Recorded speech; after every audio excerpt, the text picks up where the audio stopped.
Penyanyi Syiha Zikir mendedahkan beberapa hari sebelum malam anugerah juara lagu ke-37, dia mengalami batuk berdarah sehingga terfikir untuk mencari penggantinya. Tapi Syiha kata dia tak putus asa dan terus mendapatkan rawatan pakar bagi memulihkan suaranya itu. Alhamdulillah, pada malam kemuncak Syiha berjaya menyampaikan lagu irama dengan baik dan memenangi kategori persembahan terbaik. Tapi sebelum Syiha cerita tentang masalah kesihatannya itu, kita nak tanyalah berapa kos baju laser tu? Mesti mahal kan? Satu laser dah berapa puluh ribu, kita guna 6. 6 laser kalau biasa kita depan ada atas stage kita ada 6, dari belakang kita ada 2, kita ada 8. So dengan penggunaan baju yang kita upah lah setiap hari pun dah berapa. Bila orang tengok macam biasa pun. Tapi bila Syiha sendiri yang lalui benda tu baru sedar betapa effortnya orang-orang lain yang selama ni Syiha tengok atau pentas yang wow, baru sedar Lepas tu macam semi-final itu pun Syiha dah habis puluhan ribu juga. So untuk AJL, Syiha tak rasa macam orang kata lokek ataupun rasa alah kita buat je lah setakat mana yang boleh, tak. Sebab Syiha rasa ni pentas berprestij yang dapat diberikan rezeki untuk Syiha, dan inilah tanda Syiha ucapkan terima kasih untuk orang yang mengundi yang banyak sokong drama. Syiha rasa AJL kali ni banyak sangat dugaan Syiha. Banyak sangat dugaan di mana ini Syiha boleh bercakap disebabkan spesialis dah bagi ubat khas yang kuat, steroid, ubat batuk yang tak pernah makan. Minta tolong sangat kat doktor tu, cakap tolonglah at least sampai hari Ahad je untuk saya perform. So Alhamdulillah, tadi nak cerita sikit lah, nak share. Waktu verse yang kedua Syiha hampir batuk.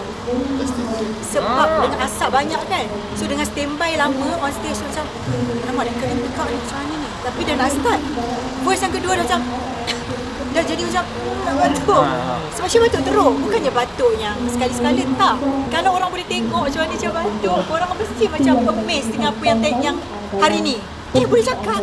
Tak. Ada cakap dengan batuk perut darahnya, dengan tak boleh tidur sebab batuk.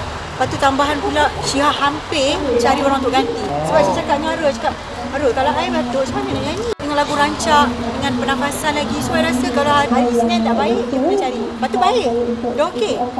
Tiba efek lagi sekali. Saya tak tahu kenapa.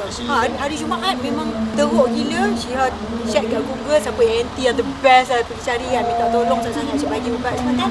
Alhamdulillah. Tapi bila saya dengar macam ni, bila kata disebabkan suara antara penyumbang markah, ya Allah, ya Tuhan, aku bersyukurnya, ya Tuhan je yang tahu. Syiha dah siap dah tau. Kalau aku habis nyanyi, aku rasa ni antara yang paling Syiha release. Sebab Syiha pernah nyanyi. Itu je. So bila dah selesai irama tu dah cukup.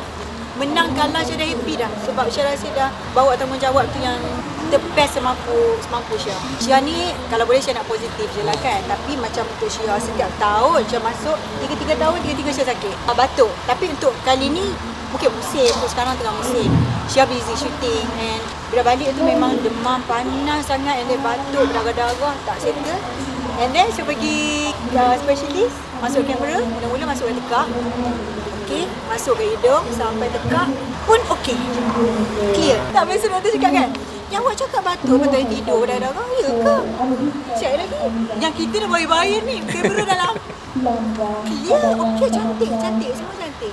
Tapi mungkin saya rasa gastrik pun. Oh, gastrik lagi. Syiha seorang yang sangat trust, sangat percaya tentang Syiha hanya dia je. Syiha antara yang rapat dengan Ustaz Wadi ada. So apa-apa benda yang Syiha banyak bertanya dengan Ustaz Wadi banyak bagi semangat, senang je apa-apa, solat hajat dah. So Syiha percaya benda tu. Bagi Syiha, kalau kita cakap bab-bab ini yang orang kata pasal orang buatan orang ke apa ke, Syiha berpegang pada satu je. Tuhan tu adalah segalanya, di mana kalau dia kata jadi, jadilah. Syiha trust benda tu. So tu pun tak adalah kata nak pakai penting apa ke. Doa je lah pada Tuhan kan.